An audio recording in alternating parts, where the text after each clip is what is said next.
Hey y'all, Ramdano here, coming at you from Cleveland County, North Carolina. Well, today I'm going to talk to you about my cold weather laying system, and it looks like there's a distinct possibility that spring has sprung. Now, why would I be telling you about my cold weather laying system and it's now spring? To find out, stick around.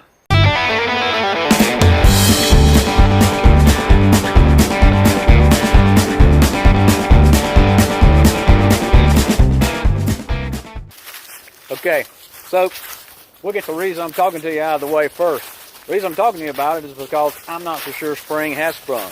This past week, on my travels back from Tennessee, where I crossed over the Appalachian Trail as it crosses under 40, there were snow flurries, so much so that you could start to see it on the road. And then, when I went down to Raleigh, traveling this week, there was snow flurries down there enough during the same storm that as I went through some areas in the shady areas, there was still snow on the ground. So you're never quite sure spring has sprung until it really has. So that's one reason. You still may need those layering systems. And then second is because now's a great time to buy the layering systems. Most of the outdoor stores have layering systems that you might use. Different long underwear, jackets, pants, all that, they've got them on clearance. So now's the time to buy. So now's the time when you probably might need a little advice or help in what to buy. So that's what I'm here for. So let's talk about that for just a minute. So let's talk about the conditions I tested my layering system in first. It was back in January, I believe, maybe the 1st of February. It was at Rome Mountain. I'll include a few pictures here, up here above, maybe down below. There was ice on the trail. You definitely needed some crampons or mini spikes to get on the trail. Matter of fact, I almost fell big time. So skated down the trail in a couple places. But there was snow on top of Roan Bald where I was. The ambient temperature down at Carter Gap was 14 degrees according to the car's thermometer. And up on top there was probably 15 to 20 mile an hour winds. With gust up around 30. A lot of ice on the ground and a lot of snow. So I would say the wind chill was probably down in the single digits. So the system that I used, I was testing there. It worked out great. I specifically went up there for this test to see how it worked out. And it passed with flying colors. So we're going to do a layout in just a minute of the system, but I'll go ahead and tell you what the systems were from the inside out. I had on just a Cool Max type shirt, no name brand. Then I had on my Patagonia Capilene. Then I had on my favorite piece of gear, you guessed it, my my Marmot Puffy 850 down fill. And then I had on my rain jacket / windbreaker Frog Togs. That's right, Frog Togs. And all that put together along with what I had on the bottom, which was simply just a pair of regular underwear, a pair of Capilene, Patagonia Capilene, midweight top and bottom, and then I just had on my nylon Scout pants.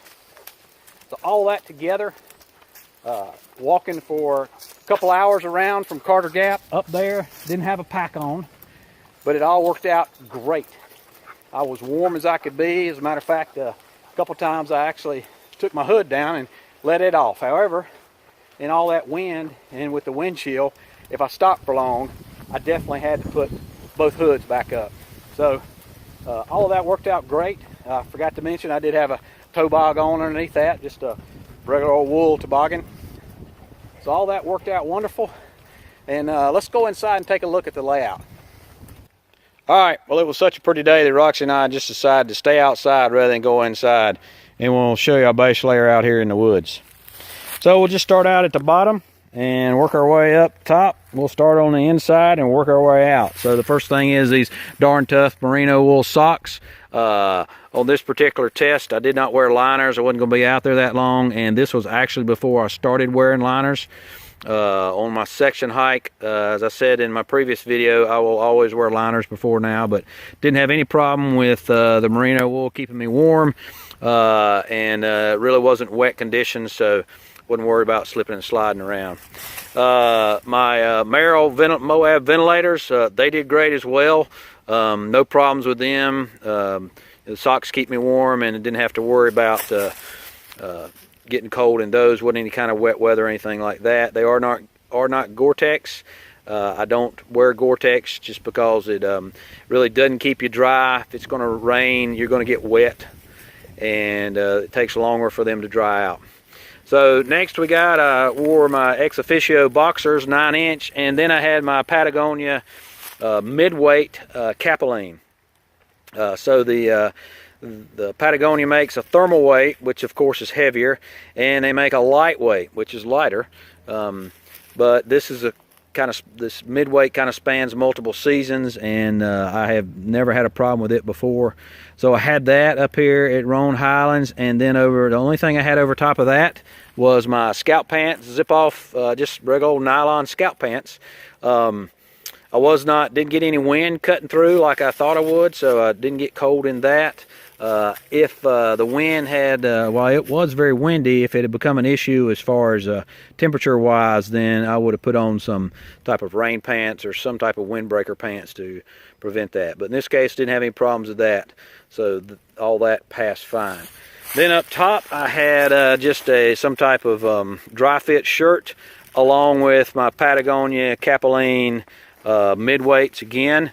They also make the lightweights and the thermal weights in that, but same reason, these spans multiple seasons, never had a problem with that. So very lightweight and very warm. Next on top of those, I had my 750 Phil Marmot down hoodie. And you know, they make a jacket like this without a hoodie, but I would highly recommend you getting the hoodie, because the hoodie has a drawstring in it, and you can really cinch that thing down around your head to keep in the warmth. And it also has a drawstring down here around the waist, and you can draw that up and cinch it up around your waistline, and you can just really almost encapsulate yourself.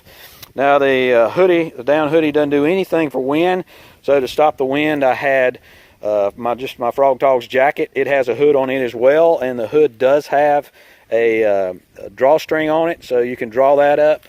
It does not have a drawstring around the waist, so you can't draw that up around you, but in any case, that kept the wind out. As I mentioned before, it was very windy, and all of this not only passed the test with the wind, but with the 14 degrees, and that was 14 degrees at Carver's Gap.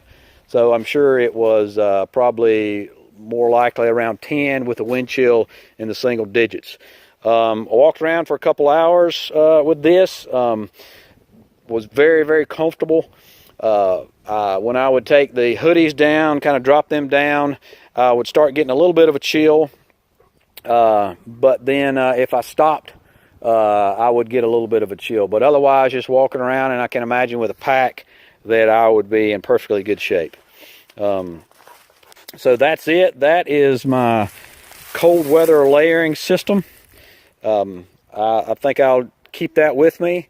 I'd be very interested to know if what your cold weather layering systems are, what's worked for you and what hadn't. So if you would, leave those down in the comment section below. If you enjoyed this video, then give me a big thumbs up.